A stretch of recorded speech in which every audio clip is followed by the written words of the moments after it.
pong kabubuldan niya to, tayo nagiging kausan ng flash plunge na grabe.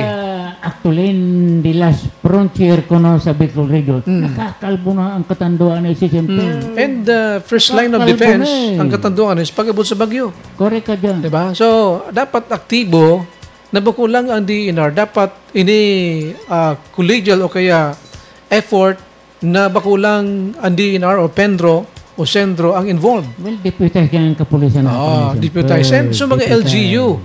Tayo ko mga members duman sa mga barangays. So nasuggest duman actually, kabali kita sa nagsuggest Kapiro Nagsabowski. Kasi ang duman sa report nila, ang nakalagay duman, puro sa na-apprehension, dahil nga sa iba, abandon. Yan sana. So mga kapurutol. Durulagan porson. Durulagan porson. Baka pigaw padulag. Igwa pa dahil dyan, nag-arbor. Iyo, pwede. Sana naman may mga guys prekitik diyan eh. Pero sabi mga ni Sir Magdaraog, Cyril Magdaraog, yung pala ng Pendro officer this time OIC. Retire na yan pero pigkutawan sa nang parang yan eh. Ayo. Retire yan. Ngunyan, pigapot nga ni dumang kang government eh. Nagkaiguan provincial ning so mga barangay captain, nagapot sinda ngaya. Ano ngayang baka pwedeng i-exempt muna this time. So mga nagkapurutol ngayon, ayaw ngayon balandra, dapat na pigabawal kan DNR. Basta dapat magpaisi siya. Yung man siya di ba? Kaya lang sabi nga ni kan DNR, talagang bawal. Pero, sabi ko, ma-facilitate dapat. Siguro ang kapitana dyan sa mga barangay, ang mag-ibon ni Paanos na mag-coordinate sa lado kan DNR. Okay, halimbawa nga, may mga naputol na. Kumbaga nakabalandra, na hiwason. Dapat na hiwason yan eh. Na hanggang na permit.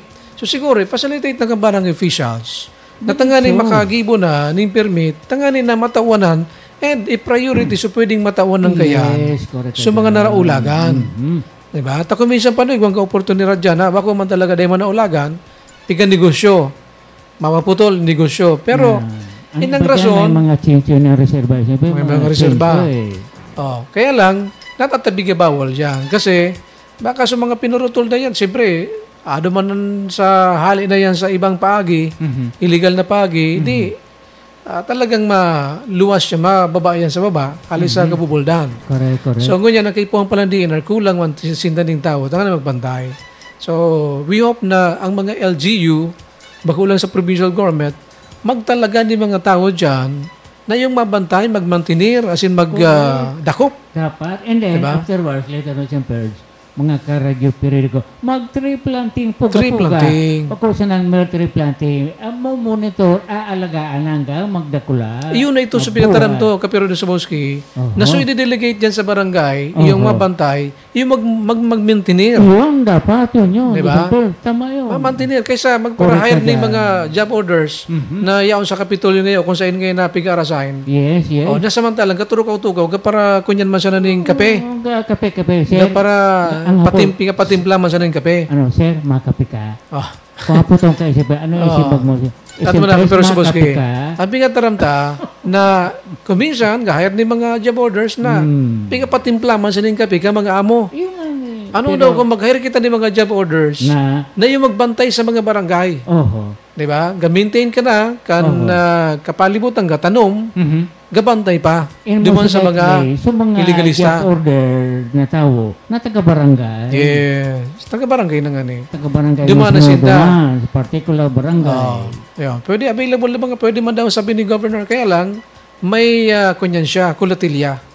Na dapat ngayon maging mahigpit man ang DNR. Dapat kasi ipatupad ang batas. Ipatupad. May nadagop na si Provincial Director. Tapos igwan nagtawag, inarbor. Sayang ngayon sa persos ka mga pulis na pinag-deputize na nga magdakop. Nagtawag na ng arbor. Ayan ang opisyal. Ayan ang data. Tanata na release. Dahil magpadara tabi dyan sa DNR sa mga pudiroso. Kung ano ang batas, yun ang batas. Dapat. Diba? Okay, sige. Kapiro Nagsabowski. It's your turn. Anyway,